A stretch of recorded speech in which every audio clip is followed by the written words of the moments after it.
Hello friends, स्वागत है आपका जितिन क्लासेस पर। मैं हूं जितिन त्रिपाठी और आज मैं लेके आया हूं आपके लिए मैथमेटिक्स सब्जेक्ट।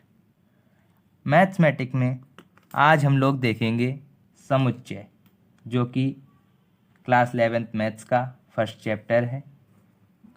आइए स्टार्ट करते हैं। परिभाषा, डेफिनेशन। वस्तुओं के सुपरिभाषित संग्रह को ही समुच्चय कहते हैं। मीन्स जो वस्तुओं का कलेक्शन होता है, जिनको डिफाइन किया जा सकता है। सुपरिभाषित का मतलब होता है जिनकी व्याख्या की जा सकती है या जिनके विषय में बताया जा सकता है। जैसे कि मेरे पास ये तीन पेन है, तो इनके बारे में हम लोग क्या कह सकते हैं कि ये पेन होते हैं, इनमें ब्लू या ब्लैक इंक होती है, इनमें कैप होती है और ये प्लास्टिक से कवर्ड होते हैं और ये तीनों समूह में हैं, तो इनको हम लोग कह सकते हैं कि ये पेन का सेट है मेरे पास। तो इसीलिए वस्तुओं के सुपरिभाषित जिनकी व्याख्या की जा सके, संग्रह मीन्स कलेक्शन या समूह को सेट कहते हैं। आई होप डेफिनेशन आपको क्लियर हो गई होगी।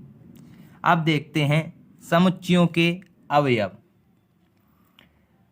इनको इंग्लिश में एलिमेंट ऑफ सेट भी कह सकते हैं। वह वस्तु या पद जिससे मिलकर समुच्चय बनता है उसे समुच्चय का अवयव कहते हैं। जैसे कि मैंने आपको उदाहरण दिया ये तीन पेनों का, तो इनसे मिलकर कैसे कि हम कहेंगे कि यह एक पेनों का समुच्चय है। अब ये पूछ दिया जाए हमसे कि इसमें अवयव बताइए, तो हम इसमें कह सकते हैं कि इसमें पेनों की संख्या कितनी है? 3। तो पेनों की संख्या 3 है, तो अवयव ही इसमें समुच्चय में जो जिनसे मिलकर समुच्चय बनता है उन्हें ही अवयव कहते हैं। तो इसलिए इसमें 3 अवयव हैं, 1 2 3, क्योंकि इन्हीं से मिलकर तो सेट बन रहा है पेनों का। अगर ये ना होते तो सेट बनता, समुच्चय नहीं बनता। इसलिए इन्हीं को हम लोग समुच्चयों के अवयव मीन्स एलिमेंट ऑफ सेट कहते हैं। अब देखेंगे समुच्चय संकेतन, सेट नोटेशन भी कहते हैं इसे। आपको इंग्लिश और हिंदी दोनों में बताता चल रहा हूँ, जिससे आपको इंग्लिश में और हिंदी में दोनों में प्रॉब्लम ना हो। तो इसे क्या कहते हैं? सेट नोटेशन मीन्स समुच्चय संकेतन। तो समुच्चय को अंग्रेजी वर्णमाला के बड़े अक्षरों, इसके अवयवों को छोटे अक्षरों से प्रदर्शित करते हैं। यानी जो समुच्चय होते हैं को अंग्रेजी वर्णमाला के बड़े अक्षरों मीन्स कैपिटल लेटर्स, और जो इसके अवयव हैं को स्मॉल लेटर से प्रदर्शित करते हैं। जैसे कि आपको कोई समुच्चय दे दिया गया एग्जाम्पल में, तो उसको हम लोग ए से डिनोट कर सकते हैं, बी से भी डिनोट कर सकते हैं। तो ए या बी लिखा है। अब इसके जो अंदर के अवयव हैं उनको स्मॉल लेटर से, जितने भी अवयव हों, ए बी सी डी के आगे अक्षर लिखते जाएंगे, या अंकों में भी दिया रह सकता है। इसलिए समुच्चय के जो समुच्चय होता है उसको कैपिटल लेटर्स से, और जो इनके अवयव हैं उनको स्मॉल लेटर से प्रदर्शित करेंगे। अब देखते हैं समुच्चय निर्माण की विधियां, सेट्स एंड देयर रिप्रेजेंटेशंस। आइए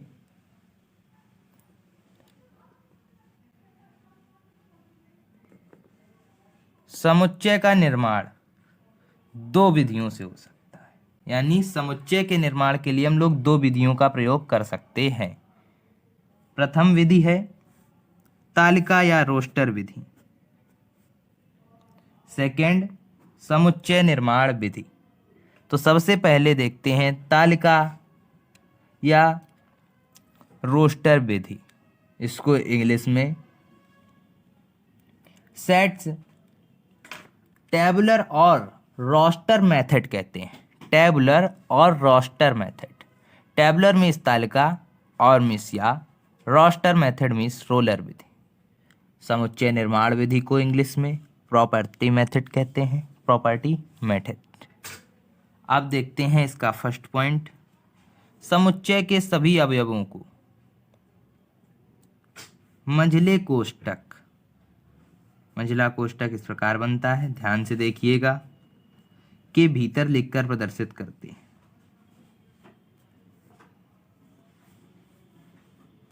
दूसरा पॉइंट,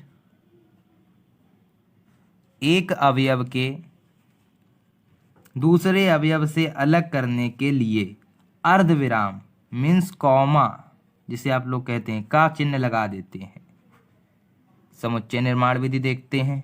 इस विधि में समुच्चयों के गुण धर्मों का वर्णन करके समुच्चय को प्रकट करते हैं। गुण धर्म का वर्णन किया जाता है इसमें। और इसमें क्या करते हैं, इसमें समुच्चयों के अवयवों को मंझले कोष्ठक में लिखकर भीतर इसके कॉमा लगा के अवयवों को अलग अलग करके लिख दिया जाता है। अब इसके कुछ प्रश्न देखते हैं। प्रश्न कराने से पहले आपको ये जानना जरूरी था, इसलिए हमने पहले आपको बताया। आइए अब इसके प्रश्न करते हैं। तो पहला प्रश्न हम लोगों को दे रखा है, रिक्त स्थान में उपयुक्त प्रतीक जो ई फॉर्म में बना या ई शेप में दिख रहा है वो ई नहीं, उसे बिलोंग्स टू पढ़ते हैं। तो रिक्त स्थानों में उपयुक्त प्रतीक बिलोंग्स टू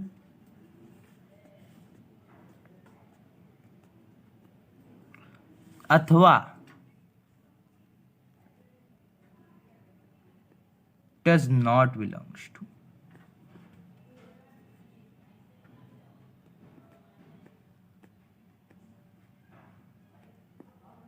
टू भरिए जब समुच्चय हो।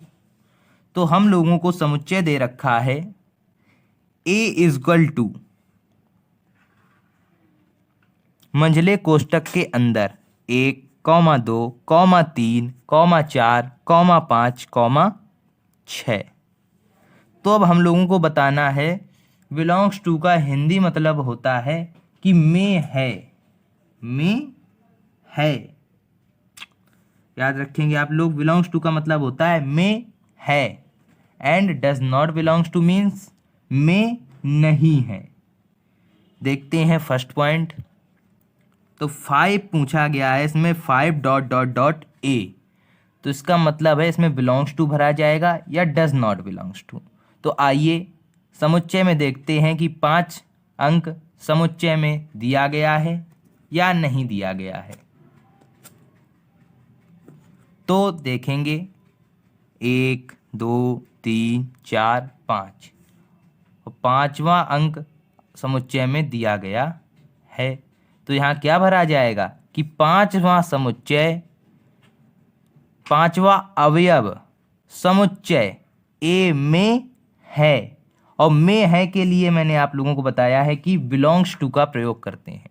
देखिए बिलोंग्स टू का सिंबल ऐसे बनता है, इसमें और ई में कंफ्यूज मत हो जाइएगा। ई इस प्रकार बनता है, ये इस टाइप में बनेगा और बिलोंग्स टू इस टाइप में, इसीलिए कंफ्यूज मत हो जाइएगा। ये चिन्ह प्रयोग नहीं करना है आपको, बिलोंग्स टू का प्रयोग करना है। दूसरा देखते हैं 8 ... ए, यानी 8वां अवयव समुच्चय ए में है या नहीं। देखते हैं 1, 2, 3, 4, 5, 6। यहाँ तो 6 तक ही संख्या है।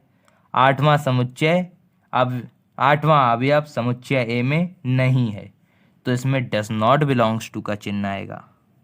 डज नॉट बिलोंग्स टू के चिन्ह में पहले बिलोंग्स टू का चिन्ह बनाते हैं और फिर उसको काट दिया जाता है एक तिरछी डंडी से, तो उसे डज नॉट बिलोंग्स टू पढ़ा जाता है। इसी प्रकार 3rd 0 भी समुच्चय ए में नहीं है अवयव, तो इसे में भी डज नॉट बिलोंग्स टू का चिन्ह आ जाएगा। अब देखेंगे चौथे में चौथा अवयव समुच्चय ए में देखिए दिखाई दे रहा है, तो इसमें बिलोंग्स टू भर दिया जाएगा। 5वां दो अवयव समुच्चय ए में है या नहीं, तो ऑलरेडी है, तो इसमें भी बिलोंग्स टू भर दिया जाएगा। और 10 यहाँ तक तो 6 तक ही संख्या दी गई है, तो 10वीं संख्या तो है ही नहीं, तो इसलिए डस नॉट बिलोंग्स टू भर दिया जाएगा। अब देखते हैं दूसरा सवाल।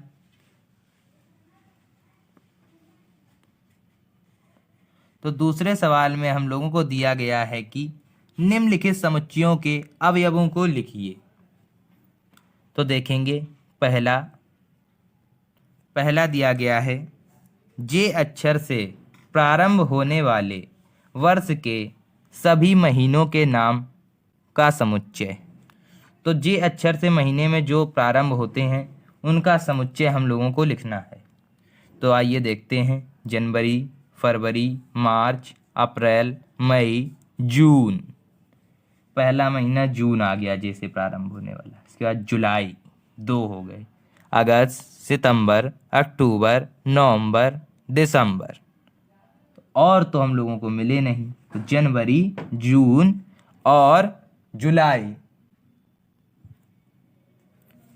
तो सबसे पहले, अब आप इसको कुछ भी मान सकते हैं, यानी समुच्चय को नाम तो देना पड़ेगा। तो हम लोगों ने मान लिया ये ए समुच्चय है। अब इसके अंदर के अवयव, तो JANUARY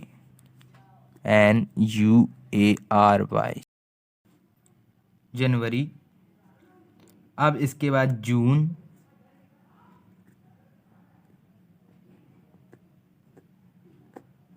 इसके बाद जुलाई।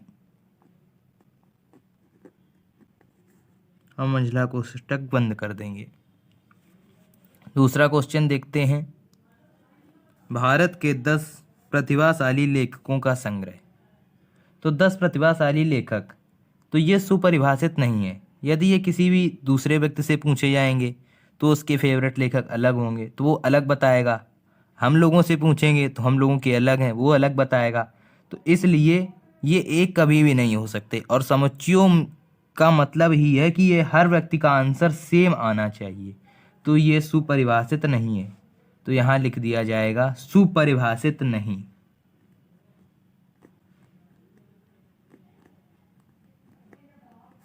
सुपरिभाषित नहीं, इसका मतलब हो जाएगा यदि सुपरिभाषित नहीं है तो ये समुच्चय भी नहीं है, तो इसके निकाले भी नहीं जा सकते हैं। तीसरा प्रश्न, 100 से कम सभी प्राकृतिक संख्याओं का समुच्चय।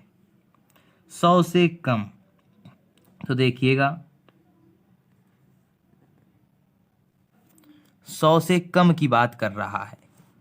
और प्राकृतिक संख्याएं होती क्या क्या हैं, पहले देख लेते हैं प्राकृतिक संख्याएं क्या होती हैं।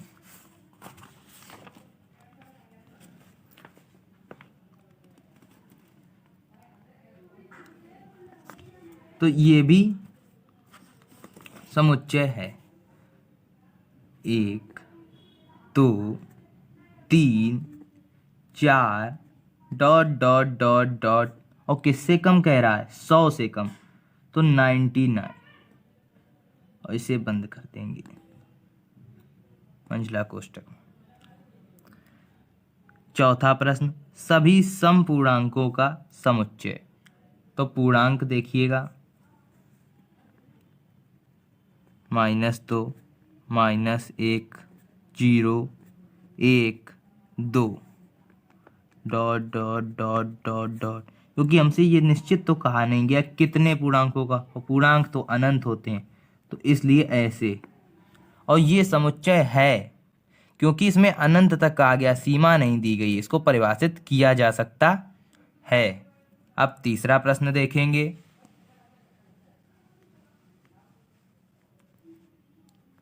तो तीसरा प्रश्न हम लोगों को दिया गया है, 1 से लेकर 30 तक की संख्याओं में से उन संख्याओं का समुच्चय बनाओ जो पॉइंट्स दिए गए हैं। मीन्स 1 से लेकर पहले 30 तक की संख्याओं का हम लोग समुच्चय लिख लेंगे। तो देखिएगा, a बराबर 1 2 3 4 5 6 7, 8, 9, 10, 11, 12, 13, 14, 15, 16, 17, 18, उसके बाद 19, 20, 21, 22, 23, 24, 25, 26, 27, 28, इसके बाद 29, फिर 30 तक की संख्याओं का समुच्चय हो गया। अब इसके बाद देखेंगे, फर्स्ट पॉइंट हम लोगों को गिवन है जिनके अंत में 5 हो, तो यानी एट लास्ट संख्या ऐसी ढूंढनी है जिसके लास्ट में 5 आया हो। तो इसमें देखेंगे 1, 2, 3, 4, 5 फर्स्ट, 6, 7, 8, 9, 10, 11, 12, 13, 14, 15 सेकेंड, 16, 17, 18, 19, 20, 21, 22, 23, 24, 25। अब तो कोई लास्ट तक 30 में से कोई ऐसी संख्या नहीं है जहां 5 आया हो। तो कितनी संख्याएं हो गई? 5, 15 और 25, 3 संख्याएं। तो यहाँ इनका समुच्चय लिखना है, संख्याएं नहीं लिखनी। तो समुच्चय लिख देंगे 5, 15, 25 और मंझले कोष्टक के अंदर बंद कर देंगे। मंझले कोष्टक के अंदर आपने जैसे ही संख्याओं को बंद किया किसी संख्याओं का संग्रह लिखकर, यानी वो समुच्चय हो गया। मंझले कोष्टक के अंदर ही समुच्चय माना जाता है। यदि आपने संख्याएं लिखी और मंझला कोष्टक नहीं लगाया तो आपका समुच्चय नहीं माना जाएगा। अब इसके बाद जिनके अंत में 7 हो, तो 7, 1, 2, 3, 4, 5, 6, 7, 1 आ गया, 8, 9, 10, 11, 12, 13, 14, 15, 16, 17, 18, 19, 20, 21, 22, 23, 24, 25, 26, 27। यहाँ भी ये 3 ही हैं, यानी 7, 17, 27। मंझला कोष्टक के अंदर बंद जरूर करिएगा। जिनमें सम संख्याएं हों, तो सम संख्याएं 2, 4, 6, 7 इस प्रकार की। अब भाज्य संख्याएं देखेंगे जो किसी से भाग ना खाएं। 2, 3, 5, 7, 11, 13 और 13 के आगे 17, 19, 19 के बाद 23, 23 के बाद 26, 27, 29, इतनी संख्याएं हो जाएंगी। सम और विषम का आप मुझे कमेंट में जरूर लिख के बताइएगा। जिनके अंत में 0 हो तो 10, 20 और 30। सम विषम संख्याएं आप मुझे कमेंट में जरूर लिख के बताइएगा। अब अगले प्रश्न पर अगला प्रश्न है हमारे सामने, मैथमेटिक्स शब्द में आए हुए ए स्वरों का बी अक्षरों का समुच्चय लिखिए। तो सबसे पहले स्वरों का लिखते हैं, इसको ए से प्रदर्शित करेंगे। हम लोगों को पहले ही गाइड कर दिया गया है। तो स्वर कितने होते हैं? स्वर 5 होते हैं अंग्रेजी भाषा में। इसमें देखते हैं एम ए, तो ए एक स्वर मिला हम लोगों को, टी एच ई दूसरा मिला, ई फिर इसके बाद ए, फिर इसके बाद टी, फिर आई मिला। तो यानी ए 2 बार आया है और समुच्चय लिखते समय हम किसी भी अक्षर को दोहराते नहीं हैं, तो इसलिए ए, ई और आई ये 3 ही समुच्चय लिखे जाएंगे। समुच्चय लिखते समय आप लोगों को याद रखना है किसी भी अक्षर को दोबारा दोहराया नहीं जाएगा। अब अक्षर लिखते हैं, तो अक्षर तो हम लोगों को सब ही दिख रहे हैं। तो एम, ए, टी, एच, ई, फिर एम दोबारा आए तो उसको दोबारा नहीं लिखेंगे, ए को भी दोबारा नहीं लिखेंगे, टी को भी दोबारा नहीं लिखेंगे, फिर आई, फिर सी, फिर एस, यानी अक्षरों को दोबारा नहीं दोहराया जाएगा। तो इस प्रकार ये पूरा हुआ। नेक्स्ट क्वेश्चन, निम्नलिखित समुच्चयों में अन्य अवयवों के गुणों के आधार पर तारांकित अवयव को लिखिए। यानी जो स्टार दिया गया है उसके आगे कौन सा अवयव आएगा वो लिखना है। तो यहाँ से देखते हैं जल्दी से हम लोग, 2, 4, 6 फिर स्टार। तो आप लोगों को दिखाई दे रहा होगा कि ये सम संख्याओं के अवयव दिए गए हैं। 2, फिर 2 के बाद 4, फिर 6, फिर 6 के बाद सम संख्या होती है 8। तो इसलिए यहाँ आ जाएगा 8। तो इसको इस प्रकार लिखेंगे, 2, 4, 6 फिर 8। B point, A E star O U. तो ये हम लोगों को दिखाई दे रहे हैं अंग्रेजी भाषा के स्वर यानी वॉवेल्स। तो ए ई आई ओ यू। इसके बाद राम लक्ष्मण भरत। तो इसके बाद जो चौथा स्टार है उसकी जगह क्या भरा जाएगा, इसको भी आप लोग कमेंट में हमें ज़रूर बताएं। सिंपल क्वेश्चन है, ध्यान लगा के करिएगा। थोड़ा मैथोलॉजी से संबंधित क्वेश्चन है, ध्यान से बताइएगा। कौशल्या सुमित्रा स्टार। तो ये भी वहीं आ गया, दोनों एक ही जैसे हैं, पर ये बता देता हूँ मैं। दशरथ की 3 रानियाँ थीं, कौशल्या, सुमित्रा, और राम के लिए 14 वर्ष का वनवास तो सबको पता ही होगा किसने मांगा था, कैकेयी। तो यहाँ स्टार की जगह कैकेयी भर दिया जाए। अब लास्ट क्वेश्चन देख लेते हैं। लास्ट मीन्स इस वीडियो का लास्ट। समुच्चय 1 2 3 3 1 4 2 3 5 2 1 3 को संक्षिप्त रूप मतलब शॉर्ट फॉर्म में कैसे लिखा जाए। तो यानी किसी भी अक्षर को दोबारा दोहराना नहीं है। तो सबसे पहले 1 2 3, अब 3 2 बार आया है तो नहीं लिखेंगे। 4 5, और 5 से बड़ी संख्या हम लोगों को यहाँ कोई दिख नहीं रही है, इसलिए 5 तक ही सीमित रहेगा और यही इसका आंसर हो जाएगा। दोस्तों, उम्मीद करता हूँ कि आपको मेरी वीडियो ये पसंद आई होगी और आपने इससे समझने की कोशिश की होगी। और जो मैंने कमेंट्स में लिखने के लिए क्वेश्चंस दिए हैं उनको कमेंट में ज़रूर लिखें और हमारी वीडियो को लाइक करें, सब्सक्राइब करें, शेयर करें, कमेंट्स ज़रूर किया करें और ज़्यादा से ज़्यादा लोगों को शेयर करें जिससे ज़्यादा से ज़्यादा बच्चे सीख सकें और गाइडेंस का फ़ायदा ले सकें। Thank you.